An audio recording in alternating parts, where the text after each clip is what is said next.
Para mí es un gran honor estar presente en este recinto legislativo y saludar a las diputadas y los diputados de Jalisco. Gracias por este espacio. Presidente, gracias por recibirnos. Señor presidente del Supremo Tribunal de Justicia, un saludo a todos, con mucho afecto. El día de hoy, 8 de julio, conmemoramos la promulgación de la Constitución Política del Estado de Jalisco de 1917. En su primer artículo, la carta que rige la vida de nuestra entidad define que el Estado es libre y soberano en su régimen interior, pero unido a las demás partes integrantes de los Estados Unidos mexicanos en la federación establecida por la ley fundamental. Hoy en día es fácil dar por hecho estos postulados de libertad, soberanía y unidad, pero no podemos entender la amplitud del significado de esta frase sin remontarnos al origen del federalismo mexicano, que nació precisamente en Jalisco en los albores del siglo XIX.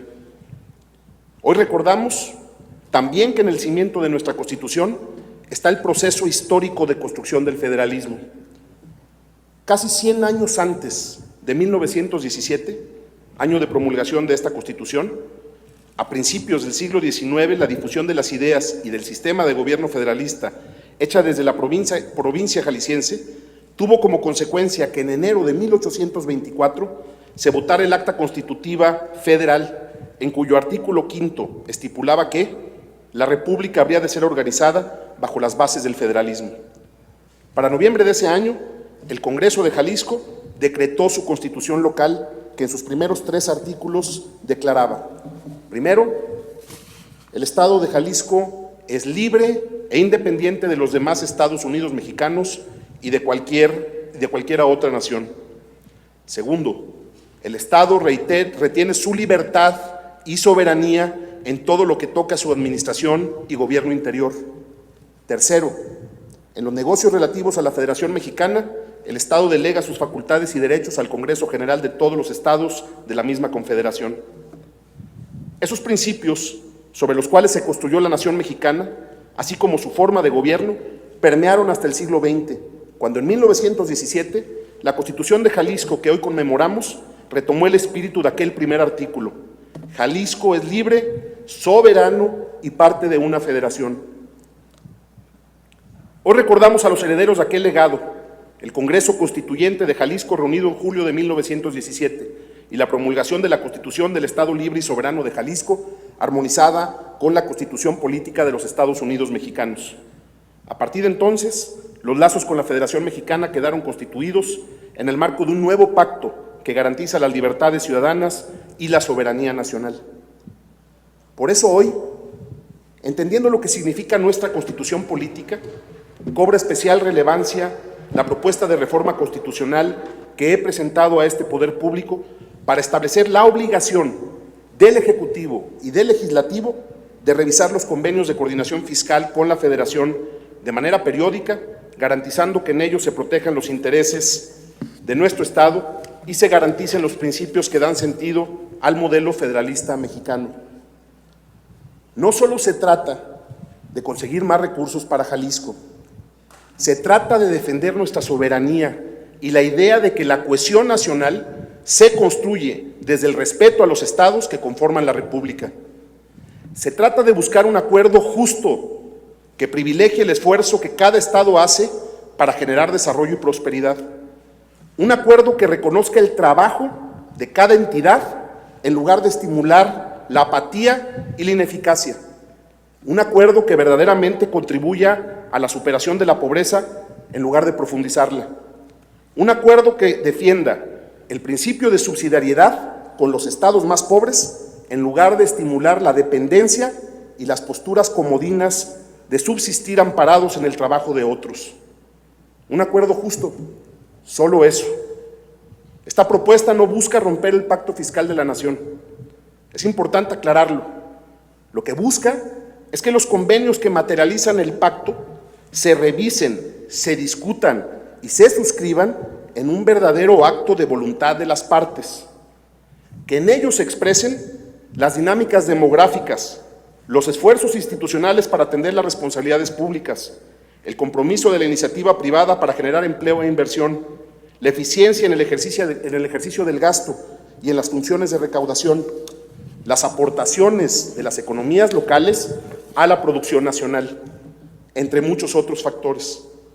Simplemente, hay que entenderlo, no puede haber un solo convenio de coordinación fiscal de aplicación general en todas las entidades, porque las asimetrías entre los estados son muy profundas.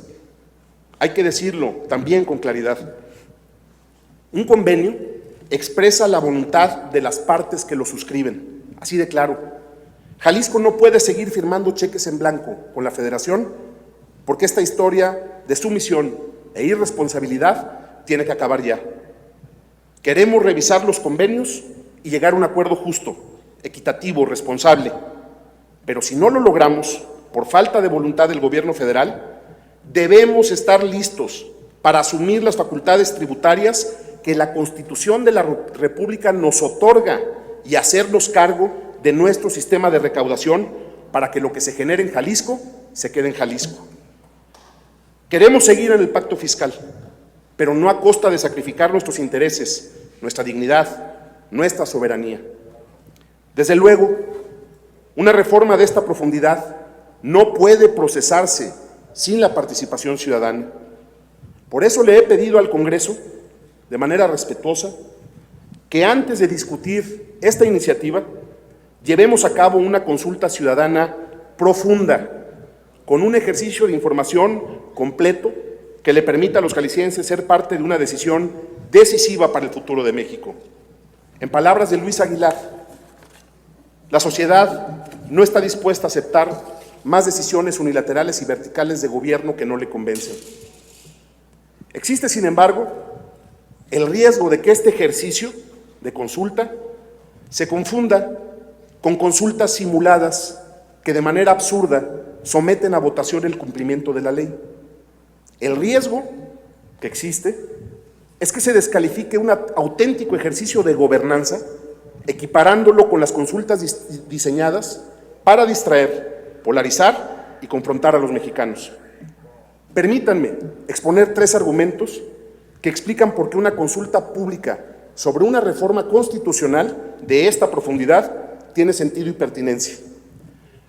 Primero está la razón histórica, la que nos obliga a honrar nuestro pasado y la manera en que en otros momentos de la historia Jalisco tomó decisiones trascendentes mediante ejercicios de consultas democráticas y no a partir de decisiones unipersonales. Recordemos que la provincia de Nueva Galicia fue la primera en adherirse de manera oficial al movimiento insurgente en 1821, 3 meses antes de la entrada de Agustín de Iturbide a la Ciudad de México. 2 años después, al caer el Imperio Mexicano en 1823, el Congreso de la Ciudad comenzó la discusión respecto al modelo que debería tener el nuevo gobierno.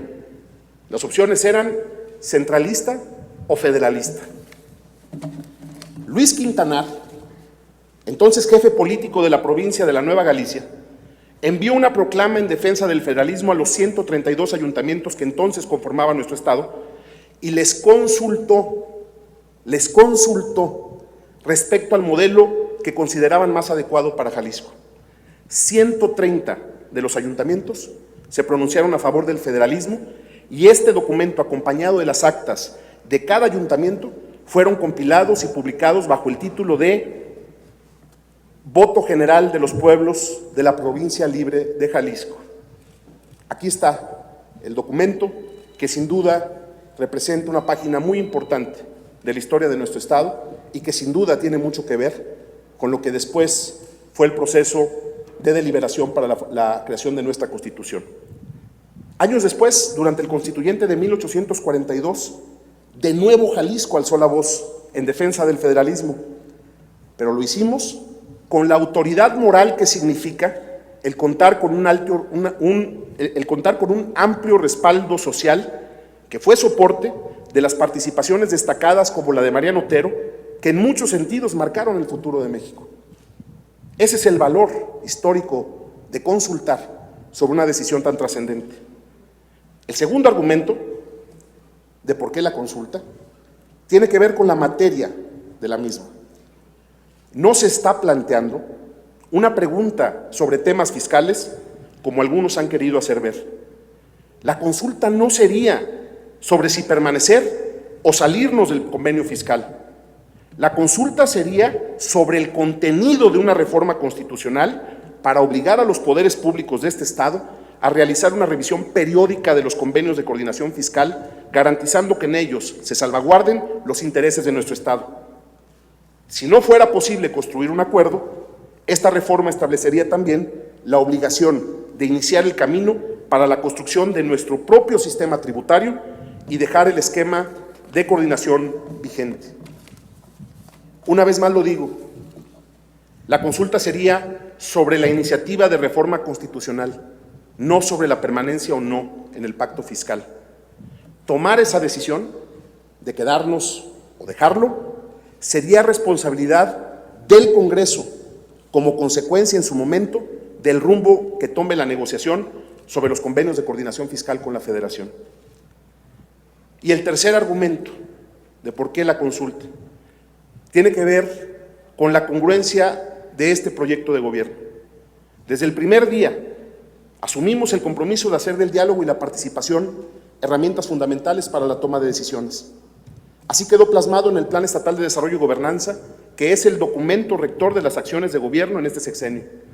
Ahí está definido cómo gobernar de la mano de la ciudadanía, entablando diálogos en cualquier momento ante la complejidad de los retos y desafíos que enfrentamos, manteniendo los canales de comunicación siempre abiertos, escuchando a la ciudadanía, pero también explicando las razones y los argumentos detrás de cualquier proceso de toma de decisiones. Esto también nos habla de un modo de gobernar donde la ciudadanía es corresponsable de las decisiones, los trabajos y sus resultados. Así como lo estableció Michelangelo Bovero, la deliberación que debe preceder a la decisión política final requiere que la discusión sea inclusiva, no selectiva, y efectiva, no meramente casual y eventual. De esta manera, el gobierno de Jalisco debe sustentar sus acciones en una red de gobernanza permanente. Cada decisión debe partir de la discusión, colaboración, cocreación, coparticipación. Lo hemos dicho y lo vamos a defender hasta el último día del gobierno. En Jalisco la gente manda. La gobernanza no pueden ser actos aislados de participación ciudadana. Deben construirse como una red flexible, pero con la resistencia necesaria para afrontar los retos y adaptarse a los cambios. Una red resiliente de inclusión, participación, discusión, toma de decisiones construidas en conjunto entre la sociedad y el gobierno. Por eso, aún ante las críticas y posturas que pretenden descalificar este ejercicio de consulta, sostengo que un cambio de esta profundidad no puede darse por decreto de un gobernante. El gobierno no puede entender el ejercicio de poder como un monopolio. El poder debe ser ejercido de la mano de la gente por medio del diálogo horizontal, recíproco, de frente y sin mentiras. Por eso hoy, desde esta tribuna y en el marco de la celebración del 104 aniversario de nuestra Constitución, hago un llamado para que el Consejo de Participación Ciudadana dé los siguientes pasos del proceso de consulta con la certeza de que estamos en el camino correcto. En ese sentido, le he propuesto tanto al Consejo de Participación Ciudadana como al Instituto Electoral ajustar las fechas para las jornadas de consulta con la intención de abrir un espacio más amplio de deliberación informada entre todas y todos los jaliscienses, que permita conocer y acompañar de forma paralela la discusión y aprobación del presupuesto federal al ser un elemento fundamental que se deberá considerar para la consulta. En otras palabras, cuando conozcamos el contenido del presupuesto de la Federación para el próximo año, tendremos más elementos para valorar y entender el significado de revisar los convenios de coordinación fiscal. El Gobierno de Jalisco, por su parte, asume la responsabilidad, de la mano del Consejo Estatal de Participación Ciudadana, de realizar un intenso trabajo de información y concientización para que las y los jaliscienses ejerzan su derecho a participar de manera libre y responsable.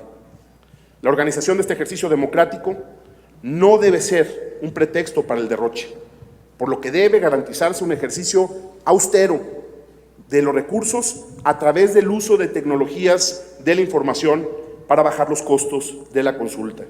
Confío en que Jalisco, las autoridades encargadas de la organización y desarrollo de la consulta, ejercerán de manera responsable y cuidadosa los recursos de todos. De esta manera, nuestro Estado hará una contribución trascendental al federalismo mexicano, consolidándose al mismo tiempo como un referente nacional en materia de participación ciudadana y gobernanza. Honremos nuestro pasado, tomando desde Jalisco las decisiones que darán forma al futuro de México. No hay mejor manera de celebrar los 104 años del pacto social que nos rige. Que vive el Estado libre y soberano de Jalisco. Muchas gracias.